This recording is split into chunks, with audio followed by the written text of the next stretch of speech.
Good morning, Bucknutters. It is Thursday, April 27th, 2023. I am Dan Rubin. This is the Bucknuts Morning 5 and change on a Thursday. You can see the gurus, Mark Porter and Bill Kurlick. It is a holiday. It is the NFL draft.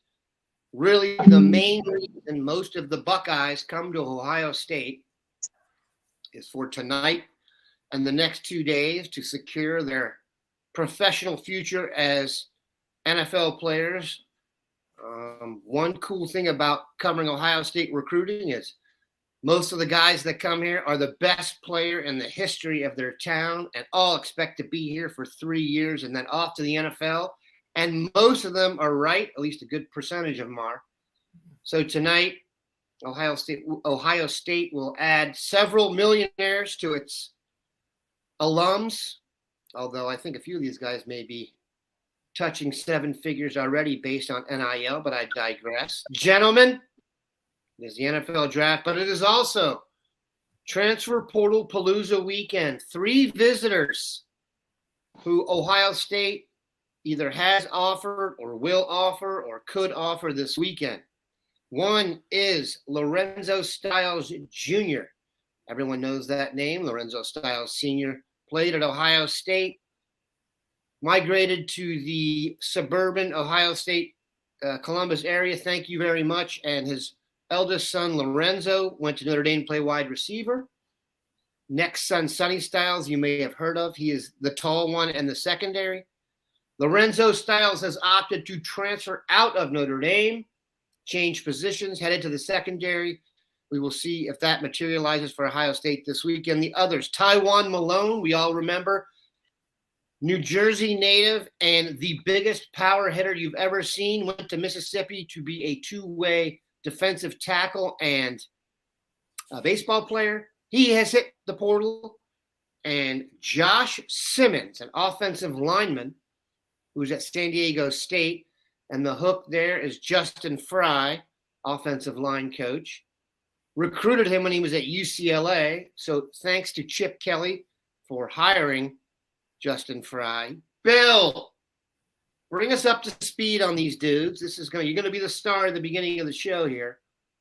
Bring us up to speed on these dudes. How they kind of came to be the 3 focused on the second transfer portal window, and then how you expect this weekend to go, and where you expect these guys to be playing in the next 72 hours. Well, I'll start out with a shameful plug in that I'm going to break these guys down in an article on Bucknuts coming up here in the next 24 hours. I've had the news this week on Bucknuts, had it earlier this week that, Lorenzo Styles Jr. would be visiting Ohio State on Friday. His family let me know that was going to happen. They had told me actually last Friday night that Lorenzo would visit Ohio State. They just didn't know when. They said that they thought he would visit several schools. Ohio State would definitely be one of them. They didn't know when. And then earlier this week, they let me know that the when would be Friday. Josh Simmons told me that he also will be making an official visit to Ohio State on Friday. And Tywone Malone told me he was working out a visit to Ohio State this weekend as well. So, I never say 100% for sure before a kid actually makes it to campus, because sometimes things happen, they don't actually make it. But I think it's safe to say with the proximity that Lorenzo is going to make it to Ohio State. Josh and Tywone, I expect to be at Ohio State as well. In the case of Malone, he's a guy that, as you mentioned, Dan, he's a baseball guy too, first baseman. Got limited at bats, but in his first 2 years at Ole Miss. But Ole Miss was also the national champion in baseball for 2022, so that's not exactly an easy lineup to crack.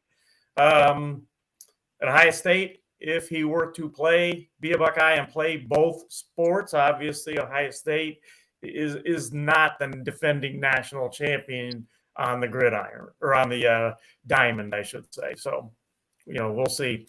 In the case of Styles, I think one thing people need to remember is that Styles is a great athlete, and Mark can attest to this. We both saw him play in high school. We both saw him play on both sides of the ball in high school, but he hasn't played a down of real college football in a game at cornerback, and that's what he's going to be at when he continues his career. So to expect him to go somewhere and step on campus at a place like an Ohio State or that ilk right away at cornerback, that's maybe not realistic. You have to give him a little time wherever he goes, but he's certainly an athlete that can do that eventually. So, those are the big three. I think that in the case of Simmons, he's the guy that you could very arguably say they need the most. He's an offensive tackle,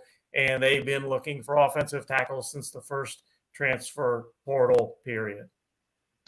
I don't think it's necessarily Ben Christman in and Ben Christman out and Josh Simmons in, but I do think that's going to happen. I don't think Simmons would come out this far for the trip unless it was kind of just let's make sure on this guy and then lock him in. Like we said, their goals on the offensive line, if they offer, my expectation is they're going to get him. Taiwan Malone is obviously interesting. I'll never forget the video of him swinging the bat in high school. It was impressive. And like you mentioned, I'm pretty sure Ohio State's baseball team had a rough year. I don't know the details exactly. I don't think Ole Miss is scared. So like you said, there might be a better chance for him to get that done here. And then Lorenzo Styles, Mark, what is it you look for if you're going back and someone said to you, okay, you saw this kid in high school. Can he make the move to corner? I mean, we all assume he's going to be here, I think, just because of the familial vibes and the regional hook. But if someone was going to ask you if he could make that transition, did you see anything that leads you to believe he could? Yeah, I'm going back in my brain now to the night I watched him in the playoffs, and then I think earlier that season I saw him against Central Crossing. He was one of the more impressive players I saw in that class. I don't want to say he had the Marshawn Lattimore wow factor to him when he had the ball in his hands on offense, but they had him at tailback, and he took over some games against some pretty tough competition where he was smooth with the ball. I thought he was headed to tailback. I mean, just being honest, watching that night, maybe he was a little frail for tailback. He didn't have quite the bulk or whatever, but the way he slid through the defense and was explosive, you knew you're dealing with the best athlete on the field. The only catch I ever really saw him was the first play of the Ohio State game at Notre Dame when he caught a little hitch into the boundary and was like, oh boy, Ohio State made a mistake. Here's the number one receiver for Notre Dame. And I don't think we ever heard from him again. So he is an unbelievable athlete. He played safety in high school, and the type of safety he played in the playoffs, he was like 15 yards over the top, and he was more of it's like cover one. He was just there to clean up messes. So if something broke away, a coverage blew, he was over the top to kind of end that stuff. So the corner move, I don't know if there's necessarily film on him at corner. Could he do it? Yeah, he could definitely do it. I had a pretty high grade respect for him where, you're saying it might be hard for him to come in and start. He might have the baseline talent to do that somewhere, but his best chance to start at Ohio State was to get here before spring ball. Just like our guy Davison. He went into spring ball, comes out of spring ball, the projected number one corner, lock it down. Now, in camp, there have to be an awful lot of upsetting of the apple cart for Styles to come in. So look for a mid-season, push by him to be a rotator, a nickel guy, somewhere in there maybe. But it's certainly great to have that type of talent at depth. And you see the changeover of this roster, as we've gone forward this year with the portal and other players coming in where the needs are being addressed. Yeah. I mean, go ahead, Bill. Okay. Looking at what the Buckeyes have done in the portal, I was looking at this some more this morning. They've got 5 guys coming in that have come in they really addressed their needs in the secondary at safety and corner in a huge way that first period. They got two guys that are probably going to start or at least play a lot of reps. If in Davis and Igmanosin and Jihad Carter at safety. They got some guys that are more depth guys like Tristan Gebbia, the quarterback. This period, I think if this goes well this weekend, like I tend to think it will, I think they can address both starting material and depth. Josh Simmons, I think, could be a great candidate to start right away. Malone and Styles, they're guys that I think are going to be at least depth guys right away and then be starters at some point for Ohio State, whether it be, like Mark said, middle season, late season, next season, whatever. Injuries come in. Yeah, if you put these three guys as adding them in the class, we'll see what happens this weekend with the five guys that they got during the early period. That's big additions, a lot of help to the roster. And just to take this not in a not positive way, but imagine this team without the transfer portal. Imagine, who's stepping into those roles. Now, that would be a normal year in college football. Okay, we got young guys stepping in. They get the reps, and we'll be fine. We're Ohio State. And I believe that to be true because I believe the development just needs to happen for those players, but there is a process of development where you may lose a game or two. Is this portal going to cut the developmental legs out of players on the team, and do we care? Hey, we just got 3-4 starters. Hey, too bad for the young kids that we're going to step into those roles and be the next whatever. They're just going to have to wait an extra year or so. I just think of that as a coach, player, we're happy, but do you think there's players on the team that are really happy that are playing offensive tackle, playing safety, corner, wherever, that they're going to get bumped down another rung? You got to look at the big picture where, like you're saying, it's not going to be a Colorado mass exodus of players at Ohio State, but you're going to start seeing more and more players with the writing on the wall. And, so there's the second rebound effect of this, I think. Which is why, to me, and I've hammered this, it's just why Davis and Igmanosin is like the ideal transfer because he's got 3 years of eligibility left. So if you can go get a guy who's actually better than the guys on your roster and has similar eligibility, then to me, that's not recruiting over somebody. That's recruiting next to somebody. It's kind of like Chevy Chase. It's like, they're not laughing at you. They're laughing near you. So, and we should mention too, that all these guys this weekend, Simmons, Styles, Malone, they all have multiple years of eligibility. In the case of Simmons, he may have up to 4 years of eligibility. He told me that he knows for sure he's got 3 years of eligibility, and he's been told that he can get a COVID year if he wants it. So he's potentially got 4 years of eligibility, and he's already started 13 college games for San Diego State.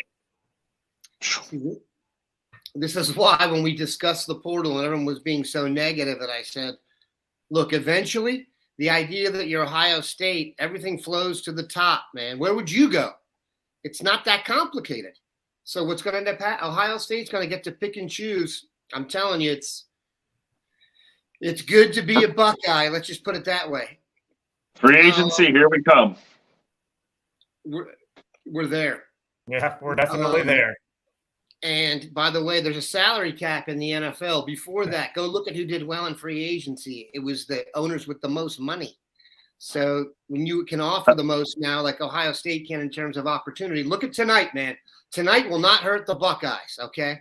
Like I said, every single guy going into the portal, in the back of their mind is going for playing time, and the trickle-down effect or trickle-up effect is the NFL. So I think we've covered that. Mark? And I might add that Josh Simmons, he's well aware of what's going to happen tonight. He mentioned that, hey, Ohio State's got two dudes, I think, as maybe he put it, first round dudes, and he's not talking about kickers. Smith. He's talking about Paris Johnson and DeJuan Jones. And by the way, Luke Whippler will also probably be a top 100 pick, and we didn't even think he was going to leave. So beauty is in the eye of the beholder, and Ohio State has got some very beautiful football players. Let's take a quick break at our 15-minute mark, come back and talk about avoiding crisis. All right, gentlemen. Many of the questions that are being logged down the right rail of my admin here regard Aaron Scott, cornerback, Springfield. Is he the best corner in Ohio? If he's not, it's Bryce West. And I've asked this of these two gurus. I don't remember a time when the state had two corners this good. You can maybe make an argument there was one better, but I don't remember two in-state guys in the same class that I really thought you could probably pop out there at the boundary and the field corner for Ohio State and then not recruit corners for 3 years. I digress. Of course, they're going to recruit corners, but I think the point is made. Let's make that four. Let's make that four corners with Terrion Nichols from Withrow with the Notre Dame offer, and Carson Hobbs headed to Notre Dame from Moeller. So let's make it. I don't know if there's been four corners that are eaten from that end of the trough in the same class. Even better. Noted 0 of the 4 are committed to Ohio State right now, so let's address that.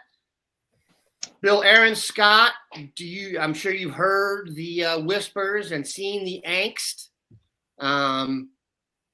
There's some real fear that Aaron Scott is going to matriculate up north. Do you feel the same fears? Well, I want to go back to Bryce West to start that answer. Okay, great. It was just a matter of maybe a month or 2 months ago at most that there was a lot of talk about Bryce West going to Michigan. And I'm not saying that can't happen, but all the trending, and I had Bryce picked to Ohio State, Crystal Ball to Ohio State very early, and all the trending has been Ohio State with Bryce West. And I'm not saying that Aaron Scott is not going to Michigan. I think they're a viable option for him, but he's going to take his official visits, and then he's going to make his decision shortly after those official visits. One of those official visits is Ohio State, and that happens to be the last official visit. That'll be the weekend of June 23rd, 24th. He wants to make his decision shortly after that, end of June, early July. That bodes well for the Buckeyes. If you look at his crystal ball, it is 100% Ohio State right now. So, I'm continuing to keep my pick on Ohio State. I'm not ruling out Michigan. The visits are going to tell a tale. But when the Buckeyes get the last shot and it's an in-state kid, that's not an easy one for any other school to beat. Mark, what are your vibes on Scott? Yeah, I've been going back months. I don't want to be negative Nancy or Debbie Downer, but I was bringing up that Michigan's confident. Michigan beat Ohio State, and it was an anger at. What do we have to do to get the respect down there? We beat you again. Still, no one respects us.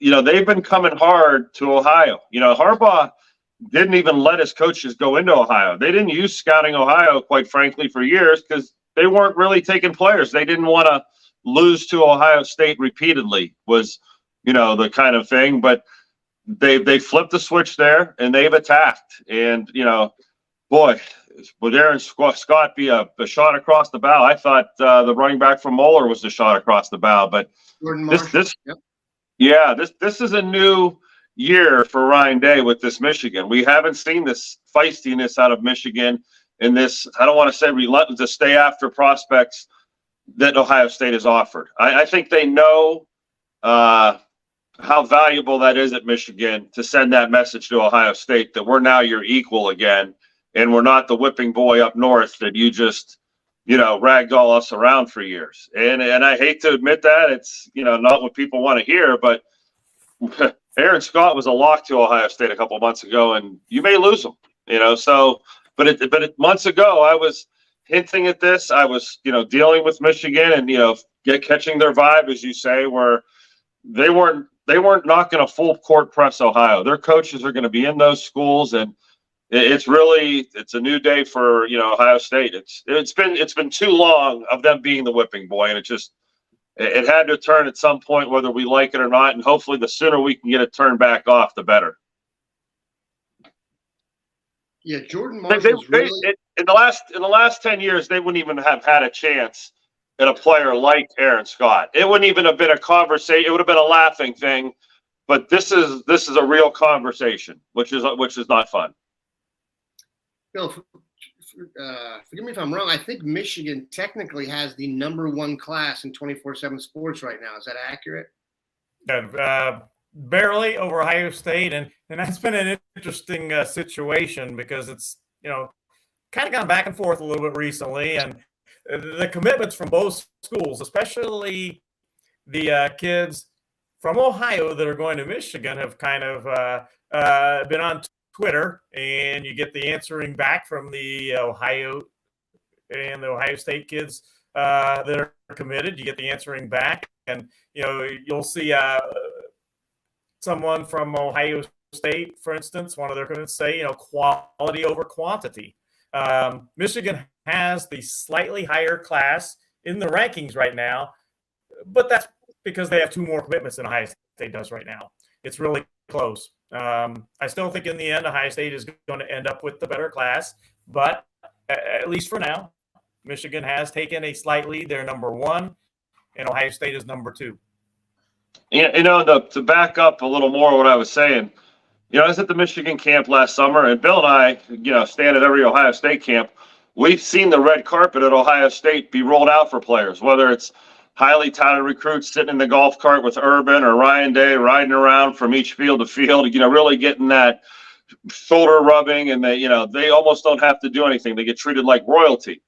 When I was at Michigan, I watched the Glenville crew, come in there strong, and talking about red carpets for those guys. I mean, this is they that day, I remember them saying, we're going to get Bryce West. And I remember some recruiting visits we've talked about a couple months ago where they rolled out the carpet for Bryce West. So I think Bryce West is going to Ohio State, but they don't. They think they're still in there. It's a 50-50 tug of war. Boy, this is a more real battle that I think we want to believe in here. But I mean, I'm watching it with my own 2 eyes where, Ohio kids weren't at Michigan camps the last 5 or 6 years. And now there's red carpets and stuff like that. And, so get ready, guys. Going back to the rankings real quick, you asked about Dan.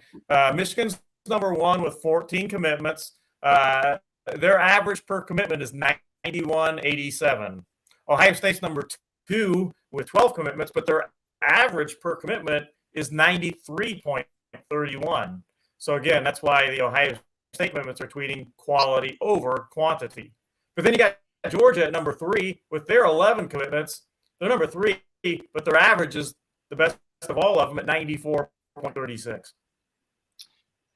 I'll just go on the record here because I don't have to talk to those guys like you do, but I will be shocked if Scott goes to Maryland, and I'd be even more shocked if Michigan finishes with a higher rated recruiting class. This actually happens pretty frequently during the run-up to the classes being finished, and Bill touched on it.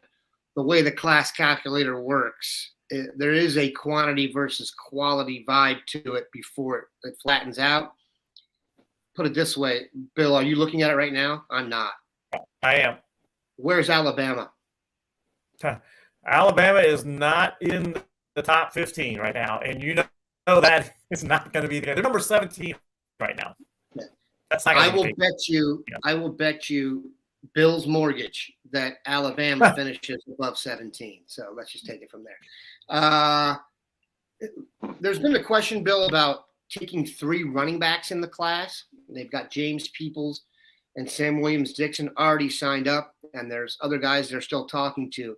I actually asked you about this, so whoever asked that question, I'll go back and find it and give you credit for it. Mika Hanna, one of our best. They think of Sam Williams-Dixon in the athlete category like a Curtis Samuel. Am I right? Absolutely. Yeah. So Well, that would when allow them theoretically then to go with the 2 running backs. You got James Peoples, and then slide the hyphenated guy, Sam Williams-Dixon, into the athlete position. Fair enough. Yeah, you know, They go ahead, Bill. they recruited Sam Williams-Dixon as a Curtis Samuel type guy. He can line up in the backfield, play running back, which he does. He wants to do that. He wants to play running back. He's okay with going out in the slot, maybe even out wide, but more along the lines of a Curtis Samuel. And I think there's a good chance that Ohio State is going to have 3 running backs in this class. They would love to get, say, a Taylor Tatum, and they have a shot there. He's the country's number 2 running back. They really like Jordan Lytle from Florida. They certainly have a shot there. He has Ohio State in his final 5. He's scheduled an official visit to Ohio State for June 2nd to June 4th. Jordan Lytle certainly is a guy to keep an eye on. So if they can add a Lytle or a Tatum, absolutely they'll take 3 running backs in this class. And if you look at it, they might only have 2 running backs on the roster, scholarship running backs on the roster after this coming season. Mayan Williams, Travion Henderson, absolutely could be on the NFL. They've got 5 right now. So, they definitely have a need there. I'm Dan. Are you kidding me? Just kidding. Go ahead. I saw the question pop up about the corners, and I broke down Charles Lester and Kobe Black. Right. Those names popped right in my head as if we did have the nightmare scenario, no West, no Scott. There are other human beings alive to play football in that position. It's not the guys we want, but they're out there. To the Sam Williams-Dixon, to expound on that, I'm sorry, I did the kid a disservice. When I broke down his film a couple months ago and we featured it, I featured him as a running back. He had more receiving plays on the film I could have cut out and put in there. Now, they were 10-yard dinks and dunks. They were little flat passes. They weren't flashy. They weren't whatever. There were a few where he shook people down and made them miss, but there were so many freaking touchdown runs where he hit the seam and went 60 or 80. In 2 minutes of highlights, I put more of those. So as I'm hearing this talk of the hybrid role, I'm thinking to myself, I kind of saw that and I downplayed it. And I didn't mean to downplay it. It's hitting me now that, okay, when those Ohio State coaches watched that film, they didn't just look at the 2 minutes I did. They did what I did. They saw the 17 minutes and, wow, there's a lot of catches here. Boy, this kid has natural hands. Boy, do you see him in space out in the flats, make guys miss, et cetera, et cetera. So that may be some of the missing piece of this. And he may not truly be a running back in their eyes. So when you say, is it a 3 running back class? I'd say never you're going to get 3 running backs in a class. Those guys have to be, like looking around like one of us is this history. So maybe 2 running backs, 1 slot, and then the receivers maybe. But I mean, even just be an unpopular opinion again today. I'm going to get fired after the show. That's a hard sell. That's a hard sell. 3 guys that play really similar roles in one class. I mean, boy, we got some salesmen on the Ohio State, that are saying, hey, there's a role here. There's 7 carries a game here for you. There's 8 touches over here for you. Boy, I mean, hats off to the Ohio State staff for, giving these kids a vision where they can see themselves doing damage in an Ohio State uniform. And I want to piggyback on that real quick. The hats off to the Ohio State staff. I was talking to somebody from another school out, not Ohio State, and they were recruiting Sam Williams-Dixon, and they said, hey, Ohio State has really done a great job of advanced scouting on these Ohio guys. This particular school absolutely wanted Sam Williams-Dixon a lot.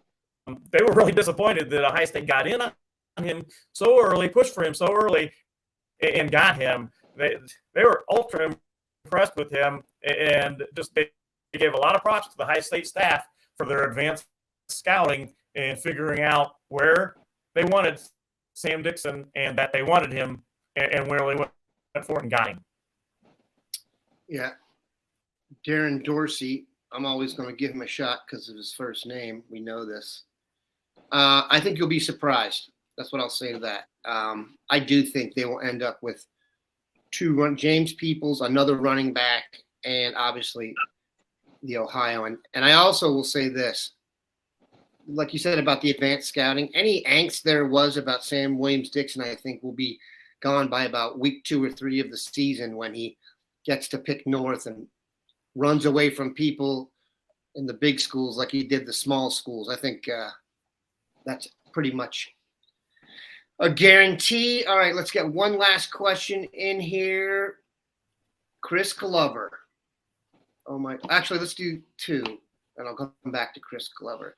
And I'll take this one. Were any of you surprised that Tyler Buckner has entered the portal? Tyler Buckner, of course, the Notre Dame quarterback, San Diego native. I actually know some people who know him a little bit, and I was told high maintenance and not surprised. So there you have that. What did we have here? Okay, yes. Receivers down the line in Ohio. The answer to this is yes. The name that keeps popping in my brain, and I guess this is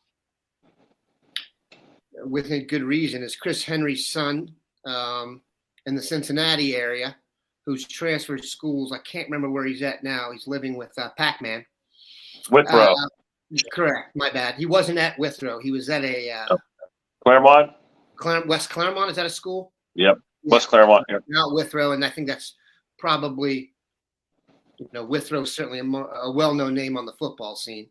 Are there some other guys, some great ones that we need to know about? Let me ask you a question. In the class of 2025 here in the Dayton area, there's a guy named Dorian Brew. Some say corner, some say wide receiver. Mark, what do you say? That was the top guy on my list, and I would have said the same thing. He's such a good player, like a Lattimore, that if he had to flip the defense, it'd be a done deal. Chris Henry. Peyton Cook at Archbishop Hoban was a freshman that snuck in the varsity lineup late in the year. Coach Hartline's been in to see him. He's coming to camp. Keep an eye on him. He's going to be a big timer.